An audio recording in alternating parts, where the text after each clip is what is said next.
Hello, it's Jennifer back again doing another DM check-in to see what the energy in the collective is. So this person, you're in separation with this person, or this person suddenly left you. I have to say that the times with you, he may have made an offer and then just left or ghosted or given you some kind of weird excuse and not explained it. I really feel like you triggered him because the times that he spent with you were intense chemistry, insane chemistry, mutual. And I know it's the Three of Cups here. There could have been some kind of third party on one or both of your sides, but to be honest, it was like you were the energy when you were together was like the sun, right? The source of love and warmth and comfort, and that's how you made him feel. And I think he'd been so used to treating love kind of like a game or just hooking up with people, because when he hurt you, it hurt him more than he ever imagined it would. And I think that was the beginning of understanding what was going on here, is that this is, you're a unicorn, but what surprised him most was that he's a unicorn. And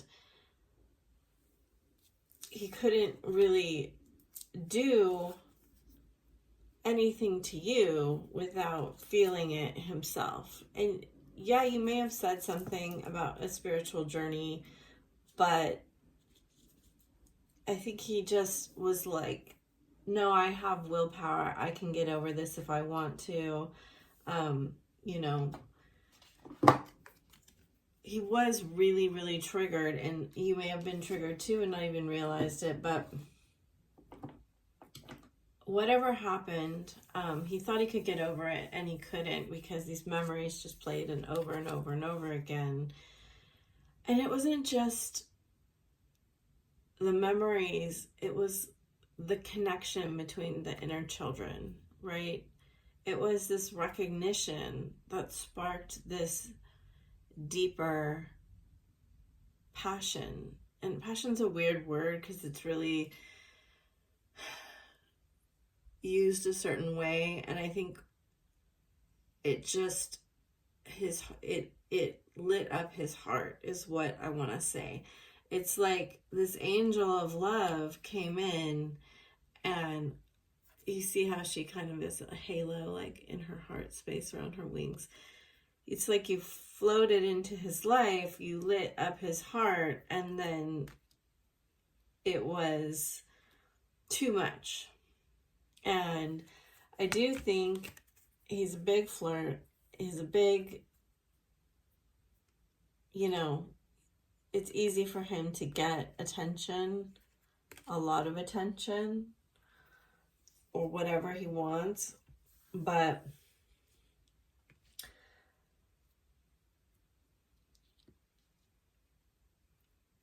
the feeling that you gave him made him internally make a decision to go inside and look at what actually is there. This connection, the shared pain, right? You have Seven of Swords, Seven of Wands on the external, and those are spiritual cards. Yes, the Eight of Cups is a very spiritual card too, but this is a number of spirit. And you have the angel here. This is the number of spirit coming in to give us a gift and a lesson, right? And we learn these things through conflict and through change. It's like the way that he used to go in and get what he wants and then just didn't work anymore. It wasn't making him feel the way that he used to feel, the way he used to get a charge off of just taking energy and taking validation and taking people's love and leaving. And in this case, something happened and there was a switch turned on in his heart and he just couldn't turn it off. That's what I'm getting off of these cards. Now, we have heavy Libra, Pisces, Virgo, and Capricorn energy. We also have Pisces, Earth, the fixed signs. Okay, so whatever happened, he resisted this clarity, and he may still be resisting the clarity that's coming. However, oh my gosh, I didn't even realize we have the 7. We have 7, 7, 7 right here. That's crazy. I don't think I've ever had that in reading. The only thing we don't have is the 7 of Cups, so that's really interesting because I feel like that's what this is about, is that this 2 of Pentacles in reverse here, inside, it's like no one else will fulfill him. No one else will. It's like you're his North Star is what they're showing me. And I see these little stars here on her crown. And to me, the High Priestess is like all the queens, the Empress, plus spiritual knowledge, right? It's like overwhelming how he sees you. But his ego, I just don't think will ever really let him say that to you. You know, you are this highest value in his eyes, and his wounds of unworthiness, which is like I was just talking about that, are really triggered by you. They're really, you know, the Capricorn energy is the sea goat, and it can go to the highest of highs, but it can also go to the lowest of lows. And Pisces energy is in this world, but it's also in the other world, right? So we also have Atlantis energy here, which is being guided from this crystal skull.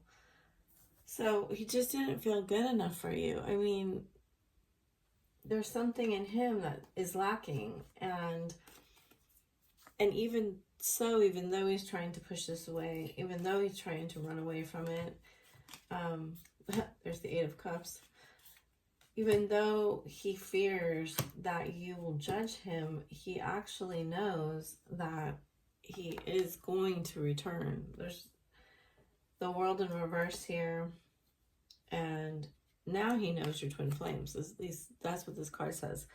He either has a very good inkling on that there's something going on here. And I think he's had that for quite a while, but not been able to accept the fact that he actually really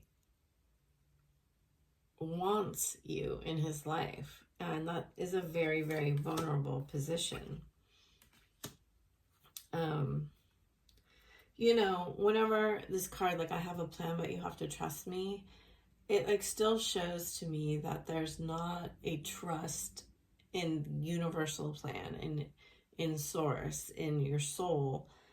It's you as a 3D person trying to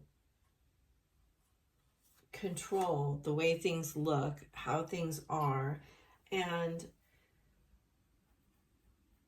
he does want to give you, I think, the world. He does want to give you all the good things.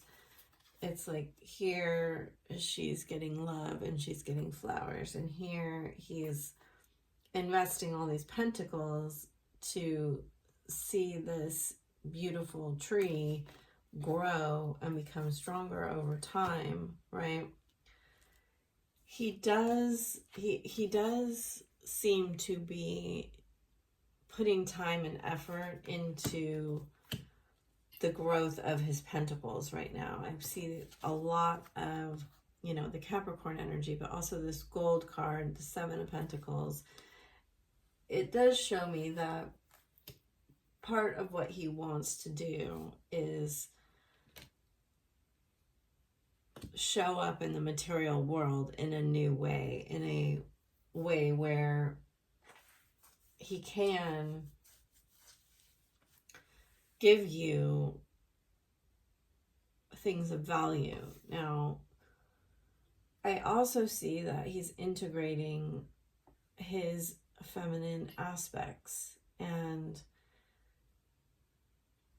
it does look like this full moon will be another time of him integrating some more feminine aspects. And generally that happens with the masculine through a karmic partner, because our vibrations is just too high. And he does have work to do. He does have, you know, the cornucopia in reverse for me is a lack card. So let's see what else I want to, what will happen in the near future, Spirit. You know, that he's showing up as a king here is really nice. It does seem to indicate, Six of Pentacles.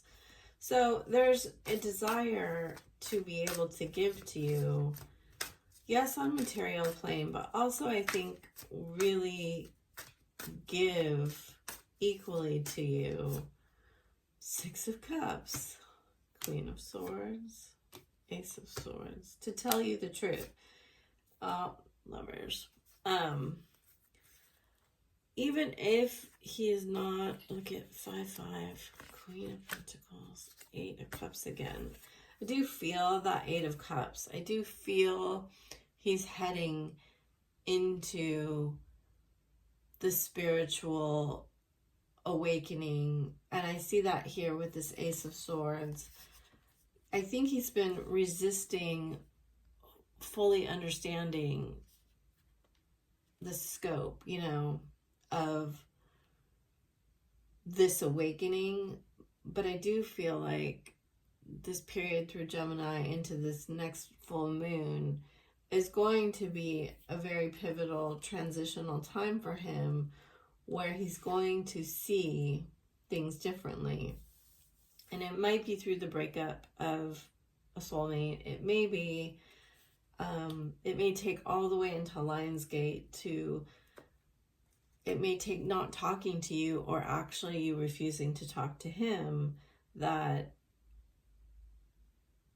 or to play on his level is kind of what they're saying, that this balance is achieved. Oh, and we have 666. Wow. Spirit's really coming through with the numbers here. I've never had a reading like this. And so they are saying in June there will be this important lesson he may come to you and he may see like how you will respond to a certain type of action, or you may be having a push-pull here that isn't exactly what you want, and it's kind of up to you to determine the boundary that you have, you know. Yes, it is hard to be the strong one, that's for sure. But yeah, that's a beautiful beautiful progression of cards right there. I have to say that that 6 and that balance and that true love number, you know, that the number of Venus with Jupiter and Uranus in Taurus right now, we kind of see that highlighted. I'm thinking about making you an offer. That's what I think is going to happen. I miss holding you. I think it's going to be a very physical offer. Will you ever forgive me? I've cried over you. I don't want to keep hurting you. I'm overcoming my childhood trauma. So lots of nostalgia, lots of missing your smile, missing your body, missing holding you. I fear, again, look what came out on the bottom again. I fear that if you get too close, you will hurt me. He hasn't fully integrated that shadow fear of intimacy. And I think that's what this is about here. And it will be up to you to sit in your power and to say the truth about what you will accept, what you won't accept, what you deserve. And that may mean that you don't accept this offer at this time, even if it's a very nice material offer. Obviously, only you will know what's acceptable to you. But this card does concern me. It is forgiving and learning in the reverse. And I just feel like this is what this is about. We have to learn the lesson from the pain and then release the pain. Otherwise, it's just a wound. And that's how we trauma bond with people, is when our wounds are matching and we're not moving on. We're just repeating a cycle. And that's where, hurt people. And it can be like the empath narcissist paradigm. It doesn't have to be those labels necessarily, but like one's taking too much, one's giving too much. And that is where the boundary has to be drawn of, it's not an energy matching thing, it's a wound healing thing. And it's like, I'm not going to allow you to trigger my unworthiness because I'm going to heal my worthiness. And I think that's what this is about here. I think it's about truly healing the worthiness, so you aren't seeking the validation. And he may be showing you that on the external, right, by the way that he is going after other women. But something you're doing, like by going after him or by going after other things, is showing the wound of unworthiness, right? Because when we integrate that shadow, when we do that work, we can, because I think that's kind of why, like, she's split in two here, right? We are all light and dark. We are all good and bad. We must recognize that we are still worthy, even if our parents couldn't love us, our society, our family, whoever couldn't love us the way that we wanted to be loved. That doesn't make us unworthy. And so that is the wound that needs to be healed here as we go into Lionsgate. This is going to really create this new world for you. And anyway, if you need help with that, if you want a private reading, I do readings to help you see what healing needs to be done. That's what I primarily specialize in with Divine Feminine. And I also do a lot of energy work around that, like a chakra healing journey. And those are, that's an intense healing. And then I do energy work sessions where psychically things come up and we clear them. All right. So I hope that helped you. So much love to you. Goodbye for now.